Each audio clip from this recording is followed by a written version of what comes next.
Hello everyone, welcome to the channel. So this video is more about a small drone called Tello. So these drones are very lightweight in nature and are introduced by Rise Robotics. Now the specialty of this drone is, like, while I was searching for a programmable drone, and I'm not a drone enthusiast, I was just like looking to get into it and explore like if this suits my interest. I have like few applications with the drone, so I didn't want it to first invest heavily, and second thing is like I was looking more or less to program it and control it with a programming language than a remote control. So this was very interesting. So few of the features of this particular drone is like it's under 100 grams weight. So there is a regulation, at least within Europe, like you need to have a proper license to fly a drone, which is like about 250 grams if I'm not wrong. So this is like close to 80 grams and it is well under 100 grams. So you don't need a very specific license to fly this, and it is pretty safe when compared to the other heavier drones. Now this is pretty much suitable for kids and anyone like who is starting out to get into drones and more or less like to program them, right? So there are like two major sites. So one is the Rise Robotics sites that I have referred about, and there is another site, probably tello.edu. Now these two sites have different offerings, and I chose the one which is close to like 169 euros, and this offers like a 3 set battery pack. I would strongly recommend you take it because the battery flight time is only like 13 minutes. So you will exhaust the battery very fast. So it's, if you're like continuing to invest into learning drones, and probably you need to go with this 3 set. But if you're like trying to just feel the hands-on and then move on to a bigger drone, then probably go with the $99 one, which is like more or less for a short-term use, and you'd explore more ways. Now my primary interest was to more control it with Python programming language. There is another programming language called Scratch, where you can train the kids, and it is very easy to learn. So like if there are any small children, or if you like to train any of the small children, then Scratch is a perfect language, and getting them into drones would make more interesting for them to learn.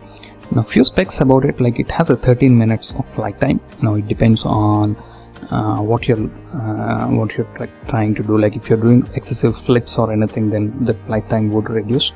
It has 2 directional antennas to pick up the signal. Now the signal itself is like over a Wi-Fi. So there is a disadvantage for this, which I'll speak in the things I didn't like section, but the 2 antennas would help to control and send the signal.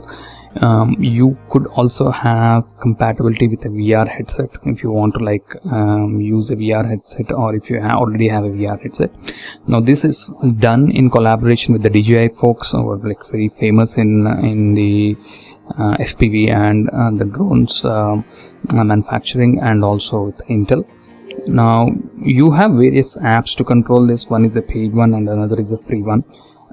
There are programming languages as I have quoted, so up to you. Like I didn't see any other bigger drones offering the programming language support as of now. So I think this is the best bet if you want to explore the programming side of things. Now some of the fancy features are like you throw and go, like you can literally throw the Tello and it would detect and it would go.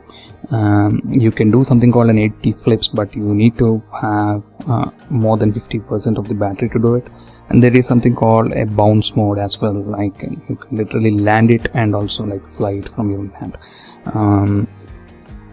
The things that I didn't like about it. So first and foremost is like there is no way this connects to your home Wi-Fi. Now the problem with that is like I have a good Wi-Fi solution in the home, and it spreads from one end of the home to the other end of the home, because like there are multiple access points which are doing it. Now I don't have any advantage on this system to use this system which is already set up. So this drone boots up in something called an access point mode or a broadcast mode. So it basically behaves like a Wi-Fi, and your app or your computer needs to connect to that particular Wi-Fi. Now one way to do this is like you need to make sure that your computer is connected to internet via Ethernet cable, and then you have the Wi-Fi which connects to this. In that way you can like interact whatever you get from the drone and send it to the internet. Probably if you're trying to like do some image recognition, or if you're trying to store files into Amazon S3 or any of the cloud providers. Now the other disadvantage is like there is no chance that you can fly this outside in windy conditions. Like I tried and it fails miserably. So unless you're lucky enough not to have strong windy conditions, this won't fly.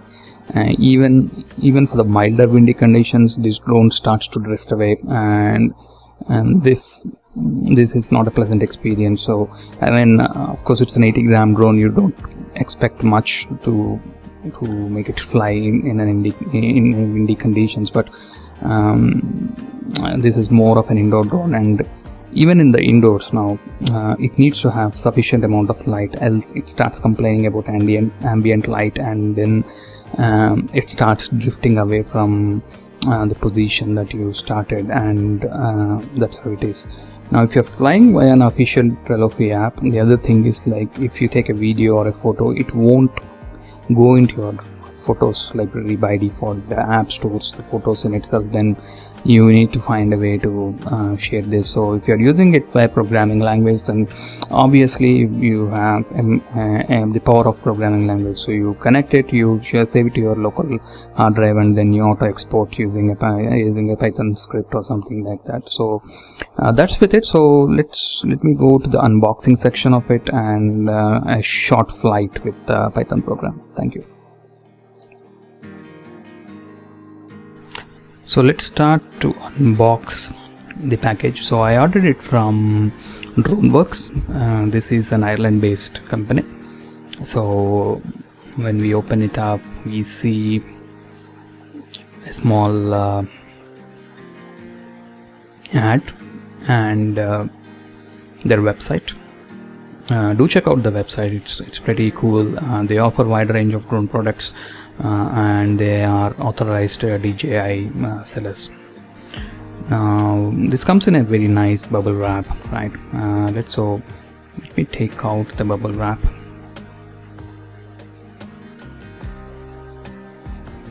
Yeah, so once the bubble wrap is out, now let's open it. So this is the one which is like 169 euro. So it has like boost combo, it comes with it, battery charger and 3 different set of batteries where you can use. It has a 30-minute flight time, so that is understandable. Now all the things that I have already covered in this section, so you can like probably explore more if this drone suits your recommendation, and it is advised for 14+ years of age. Now let me try to peel this off. Very nice packaging, it looks like a minimalist packaging, and that's the drone itself. So that's the battery. You have the charger, and do keep in mind that the batteries, when you insert it, needs to make a click sound even into the charger. And the funny thing about the drone is like I was trying to find where is the charging cable, if they have missed it, but that is actually there on the drone itself. I didn't realize it, but yeah. And these are some of the spares that you could use. These are the propeller fans. Plastic or the material itself is like very durable, and it's very lightweight. So that's the charger. So it was there, and it was kind of in a blind spot, to be honest. So and then there are like some usual instructions guide and the manufacturing guides with silica gel. So they have unboxed it now. What we'll do now is like try to fly it with the help of a programming language. So I installed DJI Tello PY module and gave it set of instructions. That's my dog there. It's so used to it now, it doesn't bark at the drone at all. So this does some movements here and there, so it jumps up, then rotates, probably go to one side of the room and come back and land. So all of this is controlled from the Python programming interface, and there it does the landing. So it's pretty fun. Do try it out and let me know the feedback. Thank you so much.